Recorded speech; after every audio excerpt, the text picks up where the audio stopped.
Did you know that the majority of language development occurs during early childhood? This makes this time period very critical for kids to get the proper input and resources needed to be successful in language. However, during this time, there are many factors that can negatively influence a child's acquisition of language. I will be talking to you today about how race and socioeconomic status, or SES, affect language development during early childhood.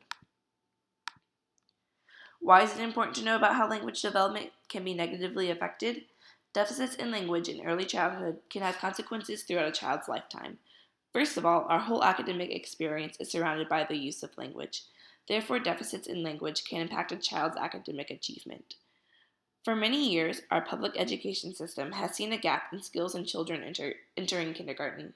This kindergarten achievement gap is that children who are African American, Hispanic, and or from low socioeconomic status have less skills in reading than those who are from white and higher socioeconomic status.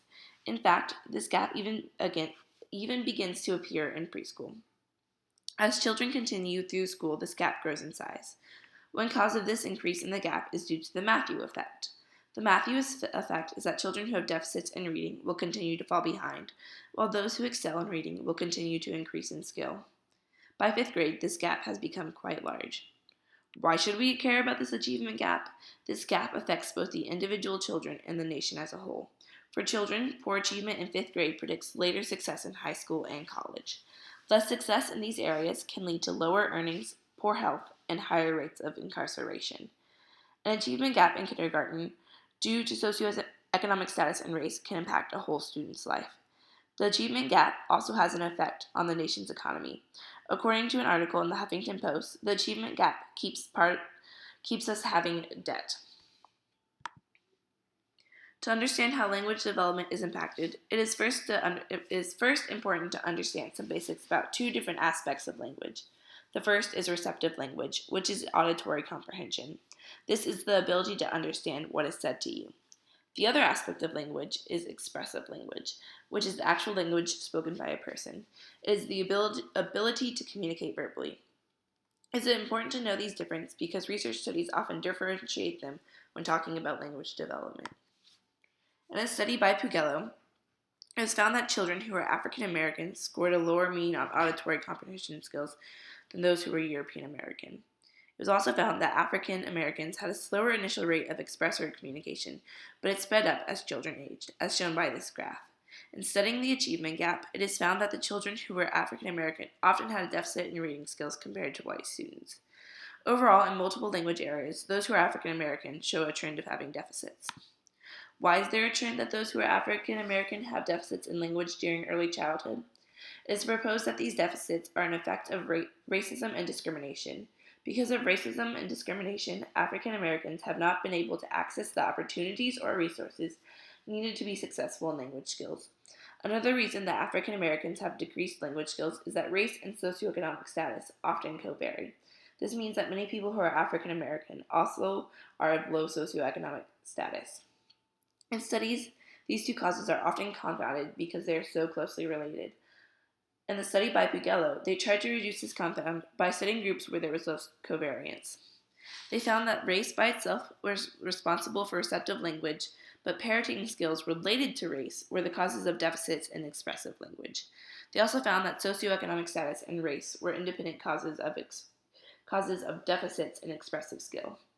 Overall, there are many different reasons why race negatively affects language skills, and this topic needs to be studied more in depth to exactly determine the cause.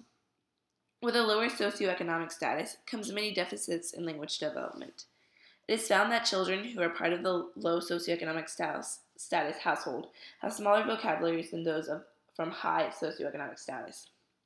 In a study by Wang, it is found by age 3 that children in low SES households have a vocabulary half the size of their peers in high SES households.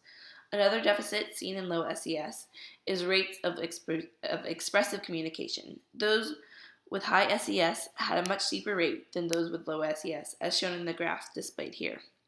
It is also shown that children in these low SES houses have less complexity in their language. Socioeconomic status is a major determinant for the success of language acquisition in early childhood. Why does socioeconomic status have such a big impact?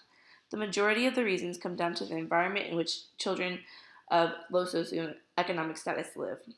One aspect of this environment is the lack of language in their environment. Kids in high SES heard about 11,000 words compared to kids of low SES where they only heard about 7,000 words per day. Not only is there a difference in the quantity of words, there's a difference in quality of words. Low SES households tend to use more directed speech, while high SES households use eliciting speech. Eliciting speech is more beneficial for language acquisition than directive speech.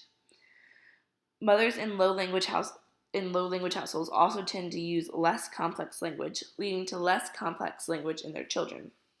An aspect that often co-varies with the lacking language environment is mother's education level. In fact, mother's education level is the biggest predictor of the child's language.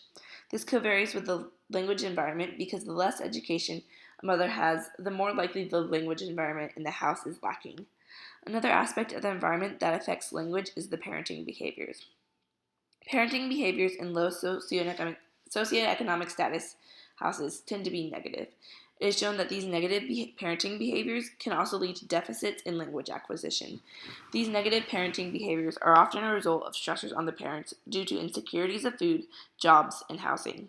There are a multitude of reasons that are closely related to that cause deficits in language development in low socioeconomic status households.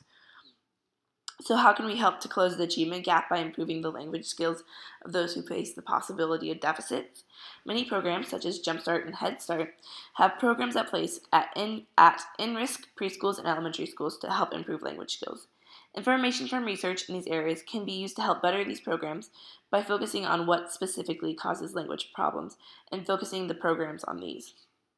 It can also help to point to who is eligible and who needs these programs to be able to better increase their language skills.